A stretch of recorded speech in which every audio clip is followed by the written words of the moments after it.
Oxford from the inside. The good, the bad, but always the truth.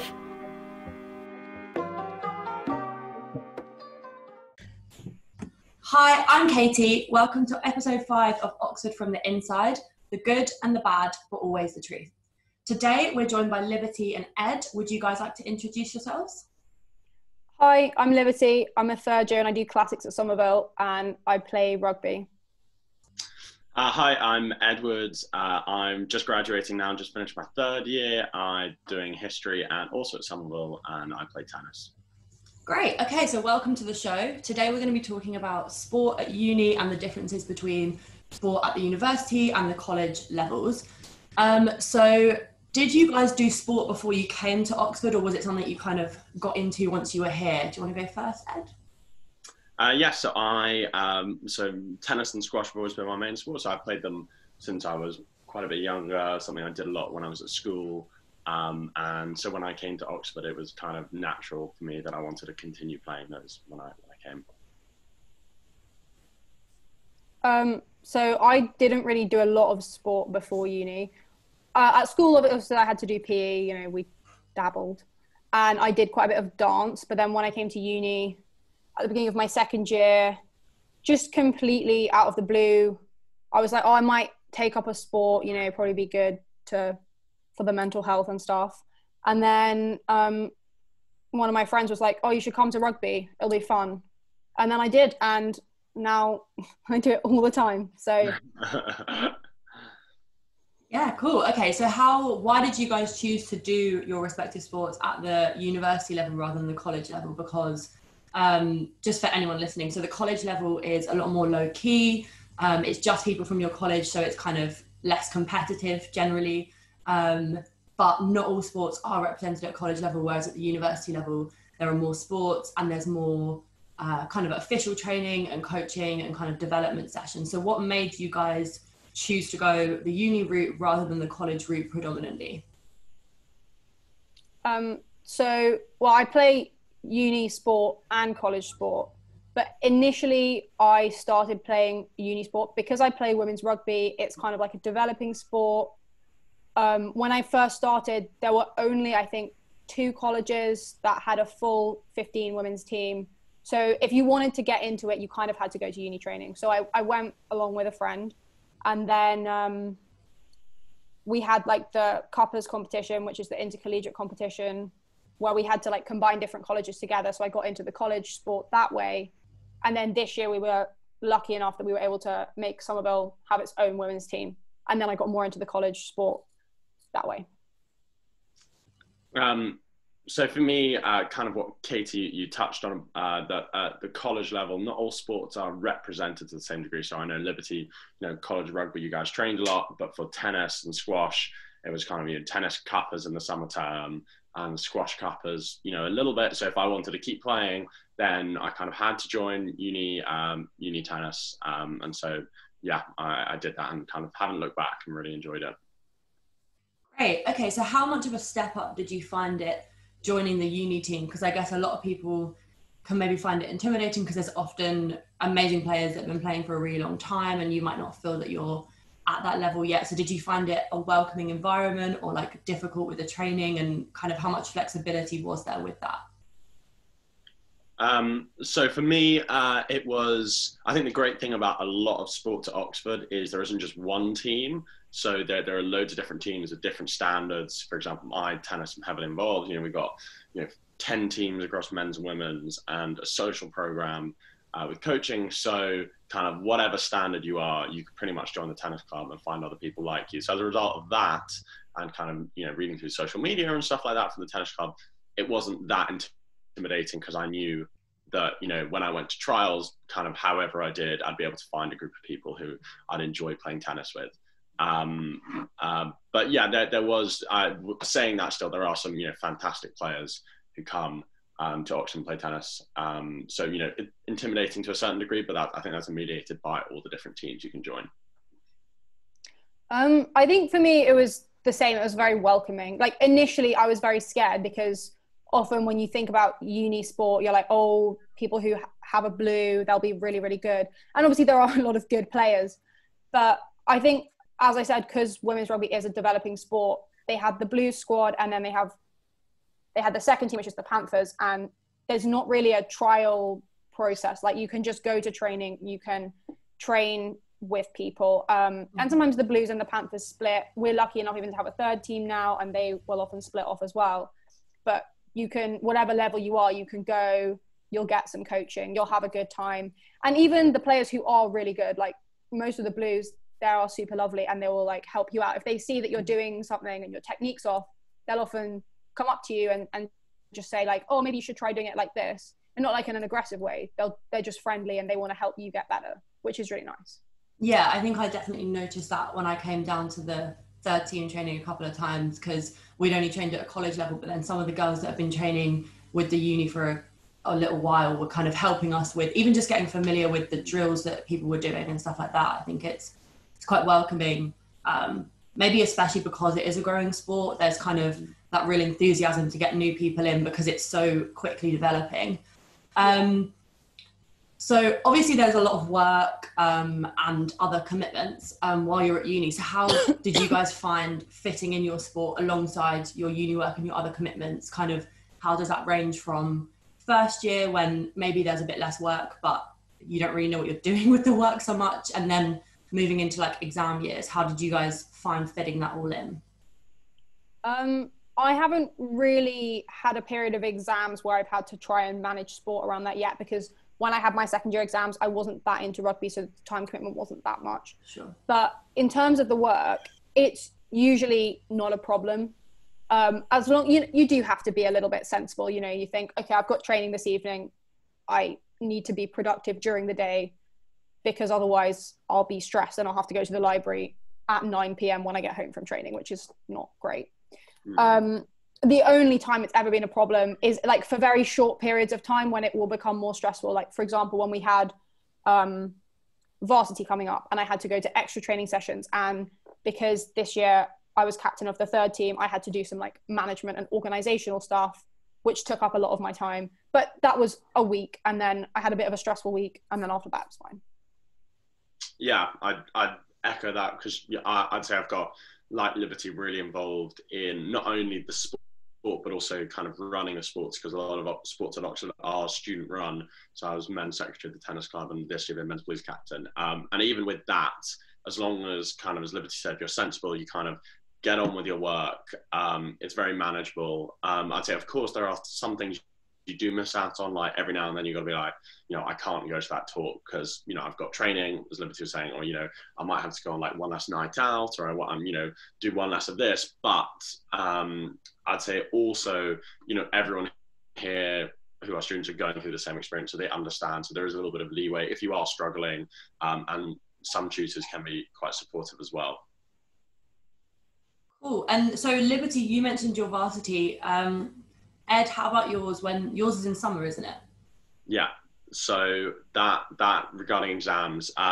So this year, obviously, because of coronavirus, our varsity is being held in September. But in first year, when I had my exams, kind of a week later, I had varsity, and then last year I had a coursework period ending the day before varsity. So that again was kind of a little bit stressful, but at the same time, you know, my captain was very understanding and allowed me to move around my work. So it made it manageable. And, you know, if I had the choice again, I would, of course, do the same amount of sport I've done, just kind of enjoyed it so much. Yeah. Okay.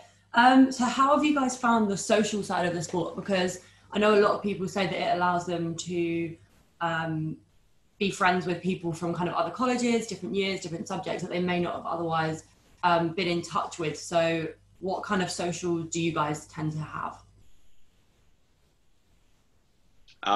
So I'd say also just think that it's very varied across all the sports, because there is no, you know, central organization of socials. It's all down to, you know, individual social secretaries and all the clubs and the college teams. So there's a wide variety. So there's pretty much, within every club, there's lots going on, but there's also differences between the clubs. You can pretty much find the type of sports socials you really want.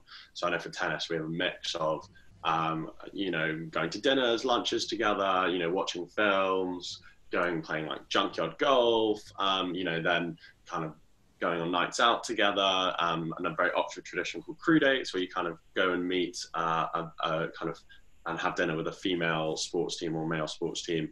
And it's just kind of a great way to not only meet other people within your club, but other people in other clubs as well, because I've made really good friends through these. And like me personally, I've made some amazing friends through tennis and the socials. And that's really kind of augmented my Oxford experience, I'd say. Yeah, and in terms of college sport, the social scene is still pretty fun. And in terms of meeting new people, so I found that I've, through rugby in college, made friends with a lot of people that I wouldn't have met because they do a different subject to me, they're in a different year group, or just like we have different friends and I just wouldn't have really spoken to them. But then because of rugby, I've like got chatting and we've like found that we get on really well. We're also lucky, our college rugby team, both the men's and the women's sides, is joint with Corpus Christi College. So you can meet like people from another college as well, just through the one sport. And the socials can vary. So we do some where it's just the girls and we'll often go and have hot chocolate after training, which is nice. And you just get like to have a little chat while you calm down. And then sometimes we do joint socials with the men, and sometimes we would play this game called Ue La Poule, where everyone goes on a pub crawl and you have to find the person dressed as a chicken. And that can be really fun as well. But it's a fun social scene, and it's not super pressured or anything like that. You don't have to drink or anything like that. Yeah, I think it's very varied. And also I think a lot of people kind of come into, particularly maybe on a college level, because they maybe be more familiar with their teammates. But if there's something that you feel is missing, then you can just like set up your own social. It doesn't have to be the captain or the vice captain or the social sec that's doing it. You know, you can just be like, okay, should we all just go to a cafe after training or whatever? Like, it's not super formal, I guess, in that sense. I know. I was just going to say as well on that, obviously freshers coming in, people might think, oh, it's quite intimidating. You know, I don't know anyone. You know, first few weeks of uni, you're kind of still finding your feet. And I'd say that's one really great thing that a lot of vast majority of sports clubs do, is they have socials aimed at getting freshers in, meeting other people, you know, meeting people from other parts of the club. So very quickly you get to know a good amount of people and help you find your friends and, you know, who you're going to hang out with, and really makes a nice atmosphere for people joining the university. So it's not intimidating or anything like that. Yeah, that's a good point. We were talking just before the episode about the LGBTQ plus in sport initiative. So do you want to tell us a bit more about that, Ed? Yeah, so we started this a few years ago. Started by another guy at Oxford called Ollie Shorthouse, and it's great because I'm LGBTQ plus, and I've loved sport all my life, and just, you know, this seems to be a paradox of not many sports people who are LGBT, but yeah, you know, there are all these people I know who are, and so effectively it's all about setting up this community. So it's just one of the many things that's happening in sport to really kind of become more inclusive, and get more people involved who may unfortunately be put off by sports stereotypical images that it still has. And so it's really great. It's growing. So of course, if there are any LGBTQ plus people coming to Oxford who do play sport, we'd encourage you to get involved, because it's just a nice way to have another little support community of people who are kind of just like you and going through the stuff that you're going through. And just on that as well, I think in general, most of the sports clubs are very inclusive, and they don't stereotype or anything like that. And I think a lot of sports clubs, I know in rugby, a lot of people, they'll have the rainbow laces and just make it very clear that everyone is welcome, and it's a nice community to be a part of. Totally yeah, agree. Definitely. I would also say that most sports clubs, both college and uni, have a committee, so there'll be a welfare officer, and so they will have gone through training on welfare and support, but also often on like diversity and inclusion. So I think there's definitely a very clear effort to kind of widen that and bring new people in and make everybody feel welcome. And I guess that's also something to say for maybe incoming freshers, that there is that welfare side. And so if you do feel that you know, you're struggling with something, you can also go to the sports committee welfare people for that, which is really important. So now talking about finance. So we had a submitted question via our Instagram asking about, is it expensive to join a sports team? So I know on a college level, it's often free, but you kind of buy your own kit, which is sometimes subsidized, but you do have to pay for that. Or if you're a member of the boat club, so in Somerville's case, our membership is £100 per year, but you get the free gym membership for the college gym included in that, which would be £90 anyway. So they kind of, on the college level, aim to keep it low, I guess, because they're trying to make it more accessible. But how about on the uni level, kind of, is it expensive? Can you get funding? How does that all work? So for the uni rugby club, we have annual subs that we have to pay, which are £165, which seems like quite a lot, but you do get a lot with it, because that covers your coaching, it covers your transport to matches. So if we have an away game, we have to go on a coach, it covers that. It covers food after matches. You actually get quite a bit of kit as well with that. You get like a backpack, a training t-shirt, shorts, socks, a hoodie, trackies. It's like you get a lot for it. And it also covers physio, which is really important in rugby because it's easy to get injured. But then on a college level, ours is we don't have any subs at all for rugby at the moment. And we have a system in place where if you are like new to rugby and you don't have any boots, we can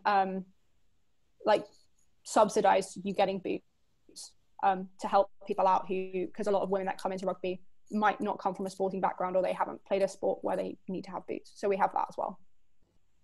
Yeah, no, kind of similar on the uni level. So again, my best experiences with tennis, but again, I'm stressing on the uni level, it does vary significantly per sports.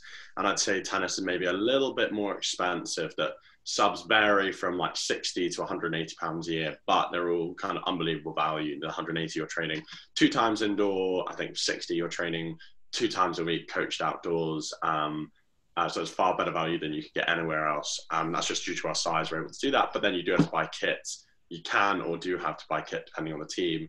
And that's an additional cost in front of that. But we do have, you obviously implemented this year, a hardship fund. So if you kind of want to play tennis but are unable to due to financial reasons, you can apply to the club and they can waive your subs or discount it depending on the individual situation, which we think is really great because tennis is quite expensive, balls, rackets, but we don't want that to be a reason why people can't play it. And then on a wider level, I think there's a bigger issue in Oxford sport. Oxford sport is great, I love it, but compared to some other English unis and definitely American unis, there is definitely less funding.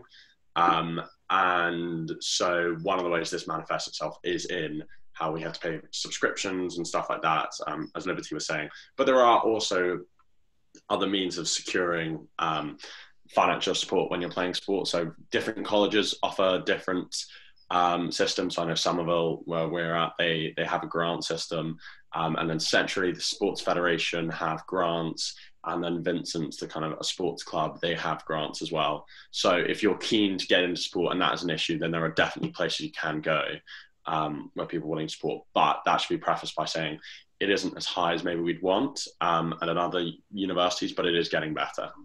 Yeah, and just to say that as well, within OURFC, they do have systems in place, I believe. I don't know if they can fully waive your subs, but they can reduce them. And they can also do a system where you don't have to pay it all in one go, if that's a problem for you as well. And as Ed said, there are a lot of colleges where they'll be able to grant you part of your subs up to a certain amount to help you out if that is something that would be a concern for you. And on that though, the only issue is slightly annoying is that it does vary by college and often by the wealth of the college.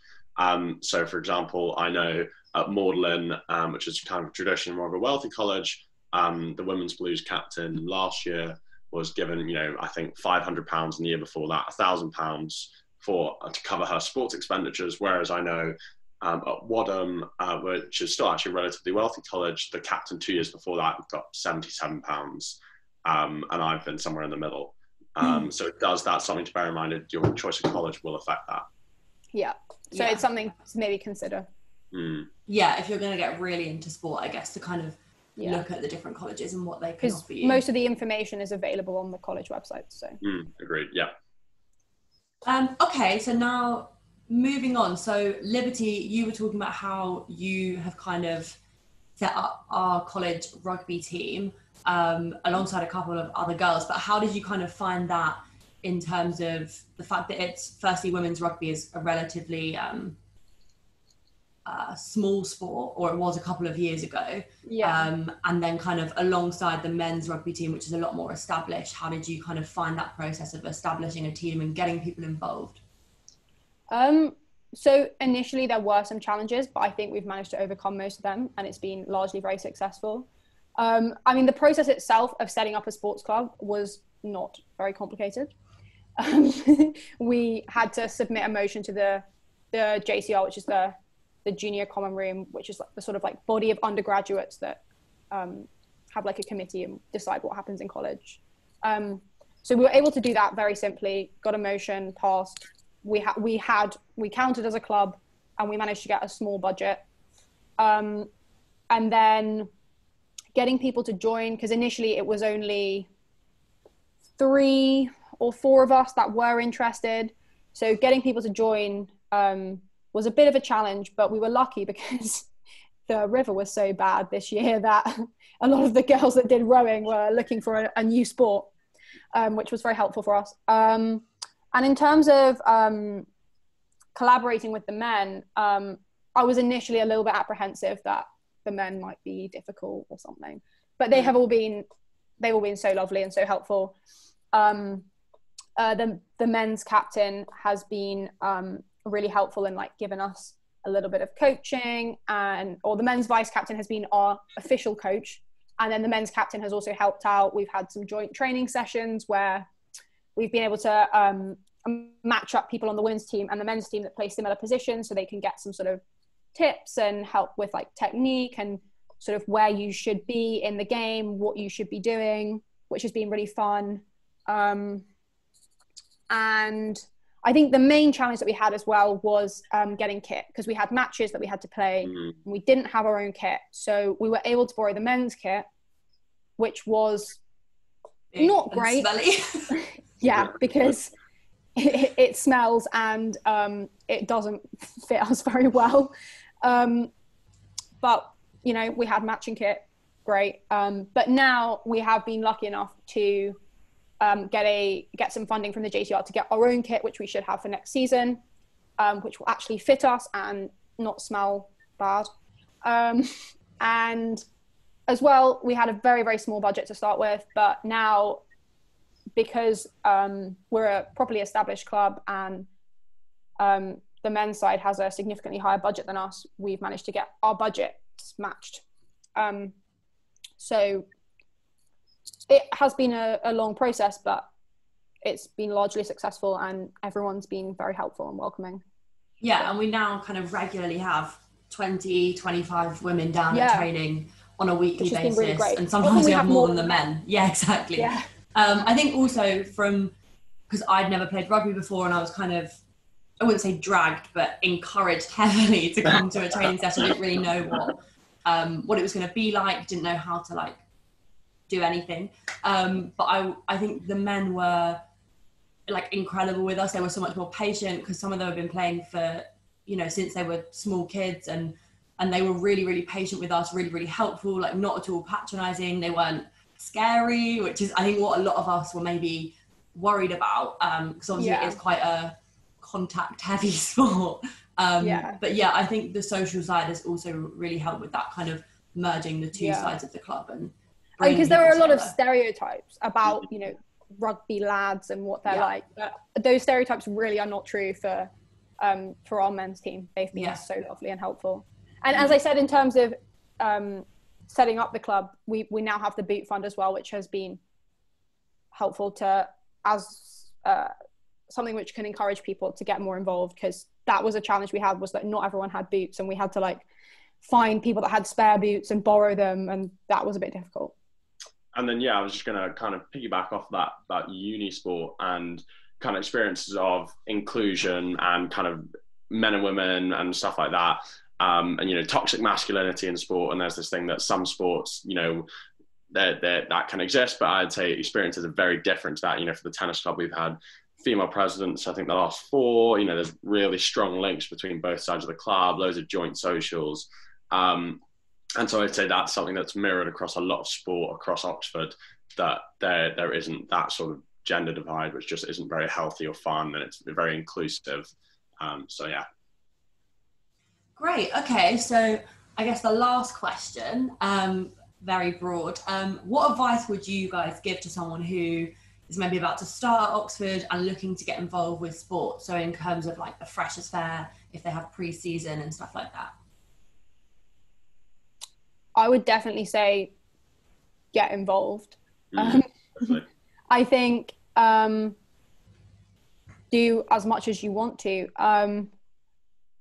I think as well at Freshers' Fair, you can often sign up to loads of things which you will never go to. And the thing is as well, like putting your name down to be part of a mailing list where you'll receive like weekly emails that tell you what's going on. That doesn't mean you have to go to every event, but it means that you then know what is going on. And so you know that you could go to those events, you could go to those training sessions if you wanted to. And like, you shouldn't be scared because you're like, oh, I'm new, I'm a fresher, I don't know anyone. Like, it doesn't matter. There'll be loads of other freshers who are also wanting to start sports. And a lot of the time in uni sport anyway, I find that I don't actually know what year people are in. I often find out like after I've known them for a few months and they're like, oh, I'm a fresher, or oh, I'm a postgrad. And I'm like, so what? So it really doesn't matter, and you shouldn't feel intimidated because you're new. Yeah, totally agreed. General advice would be, I think it's different from the uni sport perspective, different depending on your background. Let's say if you have one sport you do lots of, you're going to play that sport, then, obviously just get involved in the Fresh Fair. Often messaging that, if you play at a really high level, messaging that sports Facebook page, often a great way to get in contact, or look for their website and email in, because sometimes there's pre-season, otherwise there will be trials, and they're often really chill, nothing to be scared by. You go and you kind of meet people, and also it's not like those trials, you play once and that's your predetermined team for the rest of your time. There's often lots of fluidity. And then maybe if you're coming, but you want to be active, you want to get involved in uni sport at, whatever level, but you're not sure, then I'd kind of echo what Liberty said, kind of go to Freshers' Fair, sign up to loads of stuff, and there'll be loads of free taster days, stuff like that. So I'd get involved in lots of those, and then kind of see what you enjoy, see what atmosphere fits you, and then go from there. And I would think you'd love all of it, because I have. I mean, there's another thing is that I know, so I play women's rugby, which is a growing sport. So it's been very easy for me to get involved with uni sport. Even though when I started, I had very, very limited experience aside from playing touch rugby when I was in primary school. And I know that for some other sports, it can be a little bit harder if you don't have much experience to get involved in the sport. So that is something to think about, but it shouldn't deter you completely. But I know I've spoken to like, for example, men's rugby can be a lot more competitive because a lot of the men that play men's rugby will have been playing since they were 5, and so it is a little bit harder to get involved if you don't have much experience, but it shouldn't stop you from.